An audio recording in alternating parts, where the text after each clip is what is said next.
오늘은 분노 치유라는 제목으로 치유 메시지를 전하겠습니다. 자, 분노는 없는 사람이 없습니다.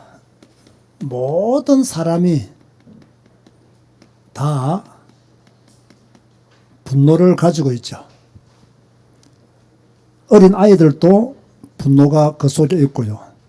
며칠 후 요단강을 건널 분도 그 속에 분노가 있습니다. 그리스도인이라고 해서 그 사람이 분노가 없느냐? 그리스도인도 사람이잖아요. 분노가 없을 수가 없죠. 여러분, 목사는 분노가 없을까요? 더 많을 수 있습니다. 더 많은 이야기를 듣기 때문이죠. 우리 교회 장로님들은 분노가 없을까요? 100% 확신하건대 있습니다. 그죠? 중직자라고 해서 어떻게 분노가 없을 수 있겠어요? 모든 사람. 자, 그러면 우리처럼 성경 읽는 성도들은 분노가 없을까요? 반드시 그 속에 있습니다. 분노가 없는 사람은 없다. 없는 척 지금 앉아있을 뿐이지 속에는 분노가 어느 한 구석에, 어느 마음 한 구석에 다 이 분노가 움츠리고 딱 털을 잡고 있는 거예요. 언제 터져 나올지 몰라. 그래서 분노가 무서운 거죠. 언제 터질지 몰라. 시한폭탄과 같아. 오늘 좀 분노를 무너뜨리거나 조절할 수 있는 능력을 키우시기를 주님의 이름으로 권면드립니다. 자, 분노에는 반드시 원인이 있겠죠. 원인이 없는 분노는 있을 수가 없습니다. 그 사람의 생각이 옳든 틀리든 그 사람에게는 그 이유가 분노가 되는 원인이 되는 거죠. 그런데 모든 분노의 배후에는요, 누가 딱 자리 잡고 있느냐? 사람이 자리를 잡고 있습니다. 특별히요, 나와 관계없는 사람들에게 분노를 가지고 있는 경우는 거의 없습니다. 제일 가까운 누구에게? 가족에게 분노를 많이 가지죠. 어릴 때 부모로부터 부당한 대우를 받으면서 자랐다. 그러면 그 부모에게 분노를 가질 수가 있습니다. 배우자로부터 여러 가지 상처를 많이 받았다. 그러면 그 속에 분노가 웅크리고 있겠죠. 이놈의 자식들이 말을 안 들어. 또 다 컸다고 부모를 무시해. 그러면 내가 너를 어떻게 키웠는데 하면서 또 뭐가 자리 잡는다고요? 분노가 자리 잡을 수 있죠. 여러분의 자녀들이 평생 여러분 말 잘 들을 줄 알았습니까? 빨리 깨시기를 바랍니다. 그런데 이것 때문에 분노가 생긴단 말이에요. 그러면 우리 주위에 또 친구들이 많이 있잖아요. 이 친구들 때문에 분노를 가지는 경우들도 많이 있죠. 도움이 안 되는 친구를, 나를 비난하는 친구들 등등. 그죠? 여러분들이 직장 생활을 하다 보면 또 직장 동료들에게 가지는 분노도 분명히 있을 것입니다. 그러니까 분노는요, 여기저기서 도사리고 있다. 그렇게 보면 돼요. 그런가 하면요, 이 사회적인 배경도 분노의 원인이 돼요. 이 평등하지 못하단 말이에요. 그러니까 분노가 발생하게 되죠. 법이 만인 앞에 평등해야 되는데 좀 평등하지 못한 것 같아. 그러니까 사회를 향해서 분노를 가지는 거죠. 그리고 너무 이 불의가 막 정의를 이기는 것 같아. 그래서 참지 못하고 막 데모를 하기도 하고 온몸에 그냥 분노를 표출하는 그런 분들도 있습니다. 그런데 여러분 좀 아시기 바랍니다. 세상은요, 평등하지 않습니다. 그리고 세상은요, 공평하지 않습니다. 그죠? 평등하기를 바라고 공평하기를 바라면 참 좋은 생각이지만 아직까지 유아적인 생각에서 벗어나지 못했다. 그렇게 봐야 됩니다. 그럼 우리 교회는 평등할까요? 우리 교회는 공평할까요? 저 자체가 공평하지를 못해요. 그러니까 공평할 수가 없는 거예요. 자, 이 외에도 뭐 분노가 생기는 여러 가지 이유들은 뭐 수도 없이 많을 것입니다. 어찌되었든 개인이 가지고 있는 욕구가 충족되지 못하면 반드시 뭐가 발생한다? 분노가 발생한다. 이 개인의 욕구가 충족되지 못할 때 분노는 발생한다. 너가 왜 그래? 이게 아니라 저 사람의 욕구가 지금 충족 못하고 있구나. 그래서 저렇게 분노를 하는구나. 이렇게 보시면 되죠. 물론 그 사람의 욕구가 비정상적인 욕구이면 문제가 되기도 하였죠. 자, 그렇다면 이 분노가 죄인가? 어떻게 생각하세요? 분노가 죄일까요? 아닐까요? 분노 자체는 죄가 아니에요. 왜 죄가 아니냐면 성경적으로 볼 때 에베소서 4장 26절 말씀에 의하면 4장 26절에 뭐라고 말씀하고 있냐? 분을 내어도 죄를 짓지 말며. 그러니까 분을 내는 것과 죄를 짓는 것은 별개의 것이라는 거예요. 분을 낸다고 해서 꼭 죄를 짓는 것은 아니다라는 말이에요. 그런가 하면 시편 7편 11절 말씀에 의하면 하나님은 매일 분노하시는 하나님이라. 그러면 분노 그 자체가 죄라면 하나님은 매일 죄를 범하는 분이 됩니다. 그렇기 때문에 분노 그 자체는 죄가 되지 않는다. 그런데 죄가 될 수도 있다 없다? 죄를 만들 수도 있는 거죠. 내가 가진 분노를 잘 조절하지 못해서 타인에게 신체적 피해를 입히거나, 그죠? 또 내가 가지고 있는 분노를 이기지 못해서 자신에게 어떤 물리적인 가해를 한다거나, 자, 이런 것들은 전부 다 죄로 연결될 수가 있는 거예요. 여러분들은 가능하면 이 죄가, 아니 이 분노가 죄로 연결되지 않도록 하시기 바랍니다. 자, 그러면 어떻게 할 수 있을까? 방법은 뭘까? 어떻게 하면 내가 분노는 있지만 죄를 짓지 않을까? 참, 이거는 뭐 제가 이렇게 메시지를 하면서도 어렵다는 생각이 들어요. 분노가 발생할 때 사람을 공격하지 말고 문제를 말해라. 문제를 공격하라. 이런 말들이 있어요. 뭐 상담하시는 분들이나 심리학자들이 이런 말들을 합니다. 사람을 공격하지 말고 문제를 공격하라. 근데 들어보면요, 말은 이해가 되는데 문제를 공격하다 보면 결국 누구를 공격하게 돼요? 결국은 사람을 공격하게 돼요. 그죠? 결국은 사람을 공격하게 돼 있어요. 참 말은 이해되는데 이게 쉽지가 않아요. 네가 문제다가 아니라 너의 이런 네가 이렇게 한 행동에 대해서는 약간 문제가 될 수 있겠다.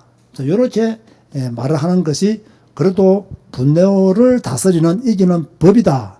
그렇게 말들을 해요. 제가 볼 때는요, 이것보다는 빨리 복음으로 돌아가야 돼요. 이 말은 말씀으로 돌아가야 돼요. 자, 우리가 분노가 생겼단 말이야. 이 분노 속에 내가 갇혀 있으면 절대로 헤어나지 못합니다. 이 분노 속에 갇혀 있지 말고 빠져나와야 돼요. 그 빠져나오는 방법이 뭐냐면 바로 오늘 내가 성경 읽을 때 붙잡았던 오늘의 말씀, 한 구절의 말씀이잖아요. 그걸 빨리 붙잡고 기도하는 거예요. 그러면 그 분노에서 빠져나올 수 있어요. 그런데 오늘의 말씀은 그냥 기억도 안 나. 아니, 생각하기가 싫어. 그냥 그 분노만 계속 뭐 하느냐. 분노만 계속 묵상해. 요 말의 의미를 압니까? 분노만 계속 묵상해. 그러면 이 문제는 해결이 안 되는 거예요. 우리는 살다 보면 분노가 생겨요. 뭐 잠시 묵상하는 것도 이해돼요. 그러나 계속 분노 속에 있으면요, 결국은 타인을 괴롭히거나 자신에게 어떤 가해를 가하거나 둘 중에 하나거든요. 그러면 죄로 연결될 수가 있어요. 그래서 분노가 생기면 저는 그렇게 합니다. 빨리 말씀으로 돌아가요. 오늘의 말씀을 딱 붙잡아요. 한 구절 말씀을 딱 붙잡아요.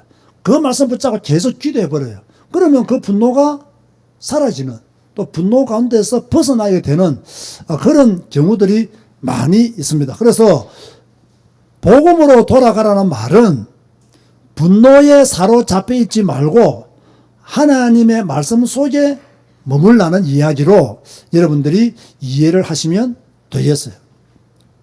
제가 오래전에요, 어떤 청년과 상담을 했습니다. 이 청년과 상담한 내용의 내용은 무엇이냐면요, 자기는 도저히 어머니를 용서할 수 없다는 거예요. 자, 이 청년이 왜 어머니를 용서할 수 없다고 말하느냐. 어릴 때 어머니가 자기를 버리고 도망갔다는 거예요. 용서하기 힘든 상황이죠. 그런데 최근에 어머니가 찾아왔어요. 대화를 하는 중에 왜 나를 버리고 갔습니까? 했더니 어머니가 하시는 말씀이, 너희 아버지 구타, 너희 아버지의 방탕한 생활을 내가 못 이겨서 내가 아빠를 떠났고 너를 버리고 갔다 하면서 용서해 달라고 그렇게 이야기를 하더라는 거예요. 이 청년이 이렇게 말했대요. 아버지가 내게 좋은 아버지는 아니었지만 나를 버리지는 않았다고. 그렇게 말하면서 지금까지 엄마 아버지 살았으니까 앞으로도 그렇게 살겠다.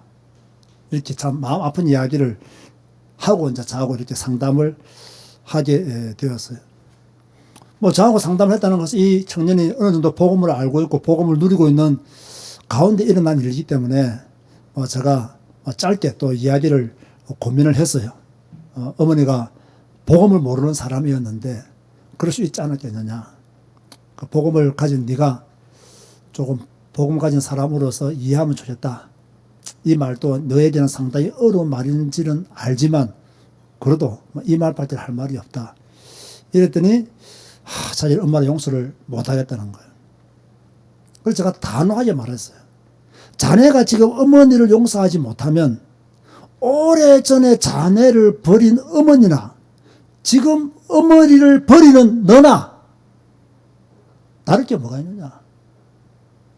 저 딱 그렇게 말했어요. 딱 요 말 그대로였어요.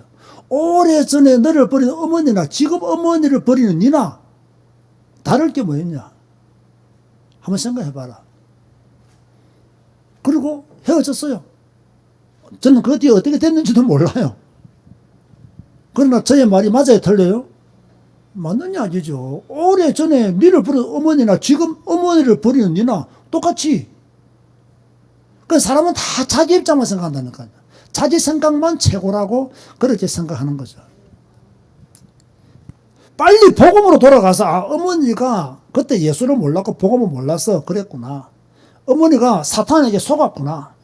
또는 어머니가 이 가정 배경 속에서 오는 문제를 이기지 못했구나. 지 말대로 우리 아버지가 훌륭한 아버지는 아니었다. 훌륭한 아버지가 아니었기 때문에 어머니가 그런 일을 결정할 수밖에 없었구나.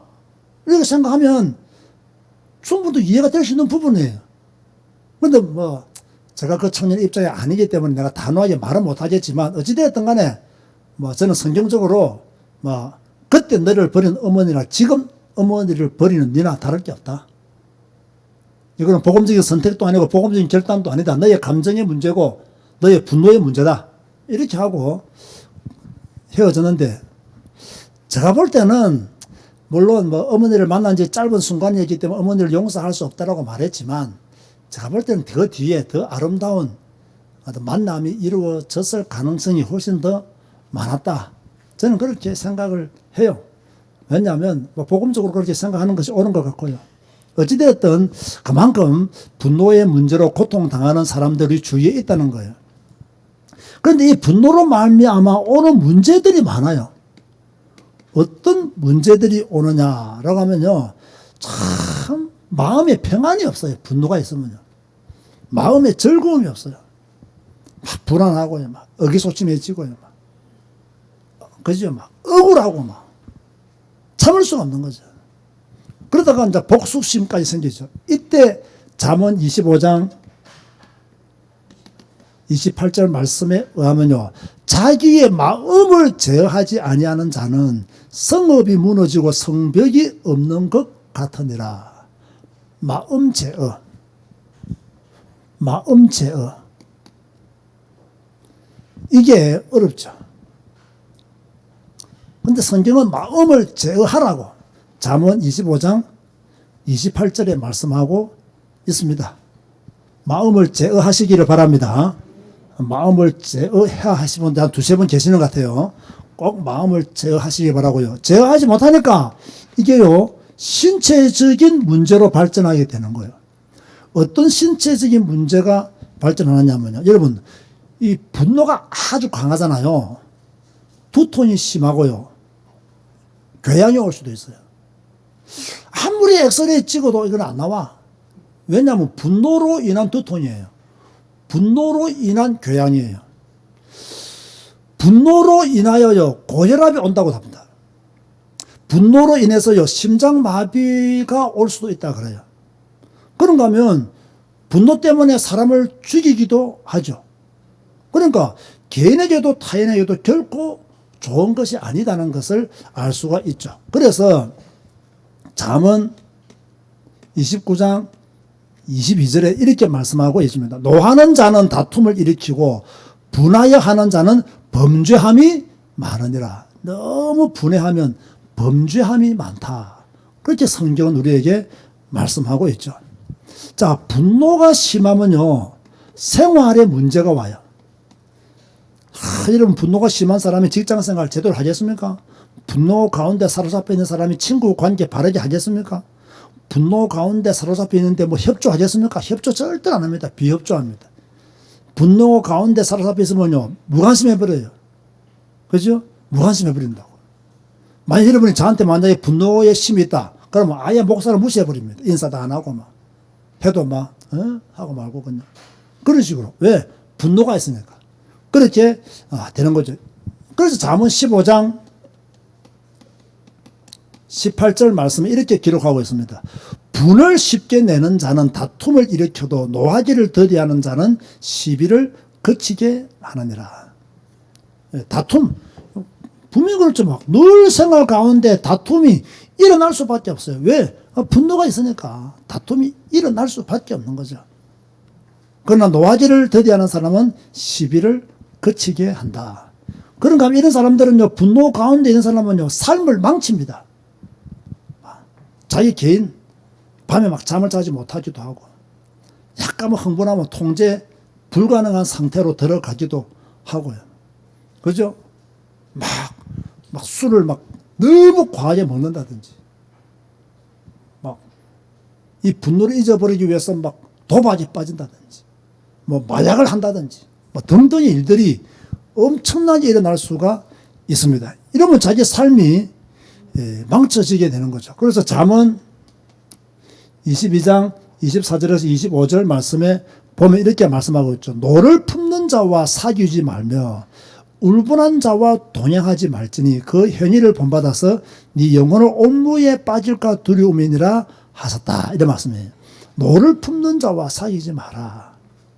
그래서 여러분, 가능하면, 자, 덥죠, 날씨가. 너무 덥죠. 노를 품지 마시기를 바랍니다. 짜증 그만 내시기를 바랍니다. 옆에 있는 사람 그만 괴롭히시기 바랍니다. 여러분 때문에 주위에 있는 사람이 불편하지 않도록 그렇게 하시기 바랍니다. 자, 분노가 있는 사람인데 막 햇빛까지 뜨거워 돌아봅니다. 그러니까 감당을 못하는 거지. 그러니까 잘 여러분 분노를 제어하시면 좋겠습니다. 그래서 이 분노가 있는 사람들이 좀 조심해야 될 것이 있습니다. 분노가 있는 사람은 무엇을 조심해야 되느냐? 자기 감정을 좀 조심해야 돼요. 너무 이 감정 조절을 잘해야 돼. 근데 이제 감정 조절이 안 되지. 왜? 맨날 섭섭했던 것만 생각해. 늘 섭섭했던 것만 생각해. 안 좋았던 것만 생각해. 늘 무시당했던 것만 생각해. 늘 억울한 것만 생각해. 생각 자체가 벌써 분노 가운데 사로잡힐 수밖에 없어요. 빛도 있고 어두움도 있는데 햇빛 왜 자꾸 어두움만 생각하는 거냐고. 좋은 일도 있고 나쁜 일도 있어. 왜 자꾸 나쁜 일만 생각해요. 이왕이면 좋은 일 생각하지. 그 자기 감정을요, 잘 다스려야 돼요. 뭐, 저 같은 경우에는 운동을 좀 좋아하기 때문에요, 뭐 운동 한번 하고 나면 다 잊어버려요. 뭐 자전거 한번 타고 하면 씩 갔다 오면요. 기분이 좋아요. 그러니까요. 이게 감정을 조절할 수 있는 방법들을 스스로 찾아내는 것도 굉장히 중요한데 대부분의 사람들은요. 문제와 사건에 딱 묶여버려요. 이게 붕덩 빠져가지고는 뭡니까? 여기가 조사원이 합니다. 뭐가 좋아요? 분노 가운데 빠져있는 게 뭐가 좋아요? 늘 분노 가운데 붕덩 빠져있어.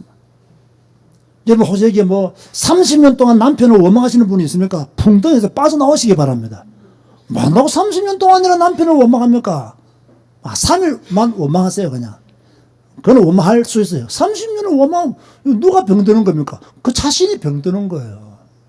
그 자신이 망하는 거예요. 혹시 여러분 자식들이 말 안 들어서 속상해가지고 이놈의 자식, 이놈의 죽일 자식 하고 원망하고 있는 분 있습니까? 원망해봤자 여러분만 괴로움을 더 강하게 가지는 거예요. 필요 없어요. 우리 여기 연세 있는 분들요. 너무 자식 걱정하지 마세요. 자식들은요. 다 저거 알아서 다 잘 삽니다. 그러니까 여러분이 걱정한다고 자식이 더 잘 살고 못 살고가 걱정되는. 여러분이나 좀 잘 사세요. 자식 걱정 그만하고 여러분이나 잘 사세요. 여러분이나 잘 사세요. 자식 걱정 해봤자 쓸데없는 걱정이에요, 이거는. 그럼 자주간 이런 것 때문에 분노에 사로잡혀가지고 사는 사람들이 많아요. 이왕 제가 자식 이야기 나와서 하는 말인데요. 자식한테는 1도 기대하지 마세요. 1도 기대하지 말고요. 어떻게 하는지 뺏어 쓸 생각만 하세요. 뺏어 쓸 생각만 해. 뭐 더 주겠다는 생각 하지도 마세요. 하지 마세요. 그래서 저도 지금 하나 뭔가 구입하고 싶은 게 하나 있거든요. 그게 돈이 좀 비싸요. 그래서 어제부터 좀 고민하고 있어요. 한 놈한테 돈을 좀 보내라고 말할까. 내가 돈이 없는 게 아니에요. 그거 살 돈 없는 게 아니에요. 있어요. 있는데 자식한테 뭐 해라? 돈을 뺏어 써야 돼. 예? 나한테 안 줘도 지는 잘 먹고 잘 살고요. 나한테 주어도 지는 잘 먹고 잘 살아요. 확실합니다. 그렇기 때문에 나는 뭐 하겠다? 뺏어 쓰겠다는 거예요. 뺏어 쓰겠다. 그래서 이번 뭐 한 놈이 11월 달에 들어온다더라고요. 그러니까 뭐 11월 달에 들어올 때니 한 1,500불만 가지고 들어오느라. 왜? 내가 그 돈이 필요하니까 내가 먼저 설 테니까 그때 네가 와서 주라. 내가 이렇게 지금 말할까 고민 중이죠 지금. 뭐 주면 받고 안 주면 뭐 내가 필요해서 산 거니까 내가 쓰면 되고 뭐 그런 거죠. 여러분 너무 그렇게 막 자식들한테 매이지 말라고요. 뭐 우리 나라 부모들은 또 내가 이런 소리 하면 참 목사님은 사랑이 없네요. 그런 판단도 하지 마세요. 뭐 사랑이 없기는 없지만은 듣는다고 기분 좋아할 사람도 없어요. 그러니까 목사님은 참 사랑이 없네요. 뭐 주온 자식입니까? 주온 자식 아닙니다, 여러분. 예? 그러나 이 다 방법 다 그렇잖아. 나이가 30 다 넘었어요. 다 어른이에요. 다 능력이 있어요. 다 자기가 다 돈벌이 다 해요. 해요. 그 순도 돈 나한테 줄 수도 있어요. 그럼 뭐 그런 식으로 벌벌 떱니까, 그렇게.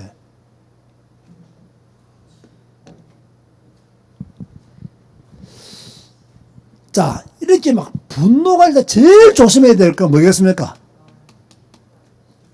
말 조심입니다. 무조건 말 조심해. 에베소서 4장 29절에 무릇 더러운 말은 너 입 밖에도 내지 마라 했는데 분노가 왔을 때 모든 더러운 말을 입 밖에 다 냅니다. 더러운 말은 입 밖에도 내지 말는데 분노가 오면 막 다 내버려 그냥. 잠언 15장 1절에 유순한 대답을 하는데 무슨 분노 가운데 있는 사람이 유순한 대답을 합니까 그냥. 악한 대답을 하지. 잠언 15장 28절에 의인의 마음은 대답할 말을 깊이 생각하는데 분노 가운데 있는 사람이 무슨 깊이 생각합니까 그냥 막 튀어나오는 대로 떠드는 거지. 잠언 29장 22절에 어느 에 조급한 자에게는 바랄 것이 없다. 그래서 뭐 조심해라? 말 조심해라. 그렇게 말씀하고 있어요. 제가 재밌는 결론을 내렸죠. 아프면 약을 먹어야 되잖아요. 분노를 조절하는 최고의 약은 뭐라? 구약과 신약이지. 참, 이 말을 누가 알아들을는지 모르겠네. 분노를 조절하는, 분노를 해결하는 최고의 명약은 구약과 신약이다. 여러분들이 매일 성경 읽는다. 이러면요, 하나님의 사랑을 알게 돼요. 여러분들이 매일 성경 읽는다. 이러면요, 예수님의 십자가가 생각이 날 거예요. 여러분들이 매일 성경 읽는다. 하나님의 성령께서 여러분을 분노 가운데 계속 빠져 있도록 그냥 내버려 두지를 않습니다. 성경 안 읽으니까 매일 분노 가운데 빠지는 거예요. 성경 안 읽으니까 예수님의 십자가도 모르는 거예요. 그냥. 알지? 제가 낮 예배 때 아주 중요한 말 했죠. 요시야 왕이 어릴 때부터 하나님을 알았다 몰랐다? 알았다. 그런데 언제 요시야 왕의 인생의 터닝 포인트가 왔다고요? 율법책을 더 듣고 더 알 때, 율법책 읽고 더 알 때 터닝 포인트가 온 거예요. 결국은요, 설교를 통해서 여러분은 하나님을 알아요. 하나님에 대해서 듣게 되고 복음에 대해서 알게 돼요. 그런데 여러분이 진짜 언제 여러분 개인에게 터닝 포인트가 오느냐? 여러분이 성경을 읽을 때입니다. 저는 확실히 그렇게 믿습니다. 저는 능력이 없기 때문에 그렇게 말하는 겁니다. 능력이 있는 목사님들은 그렇게 말 안 하겠죠. 그렇죠? 자신의 능력을 과시하면서 자신의 메시지를 붙잡으라 하겠죠. 저는 능력이 없기 때문에 말한 겁니다. 매일 성경 읽으면 하나님의 사랑을 합니다. 그러면 분노가 조절할 수 있어요. 매일 성경 읽으면 예수님의 십자가 생각나요. 매일 성경 읽으면 성령께서 여러분들을 툭툭툭툭 칩니다. 툭툭툭 건드려요. 그러면 어떻게 된다고? 분노 가운데 빠져 있을 수가 없어요. 분노를 해결하는 최고의 명약은 뭐다? 구약과 신약이다. 하나님의 말씀을 매일 읽으면 분노를 조절할 수 있는 탁월한 능력을 가지게 된다. 여기에 대한 믿음을 가지시기를 주님의 이름으로 권면드립니다. 주님 감사합니다. 오늘 또 치유 메시지로 분노 치유라는 제목으로 말씀을 드렸습니다. 우리 속에는 분노가 있습니다. 숨겨져 있고 우리 마음 어느 한 곳에 움츠리고 있습니다. 이 분노들을 잘 처리하기를 원합니다. 또 잘 조절하기를 원합니다. 이것 때문에 하나님 앞에 죄를 범하지 않도록 은혜 베풀어 주시고 분노 때문에 타인이나 우리 자신을 괴롭히지 아니하도록 성숙한 그리스도인의 삶을 살아갈 수 있도록 이 분노를 조절할 수 있도록 매일 성경 읽고 또 성경의 가르침에 순종할 수 있는 은혜와 힘을 더 허락하여 주옵소서. 예수님의 이름으로 기도드리옵나이다. 아멘.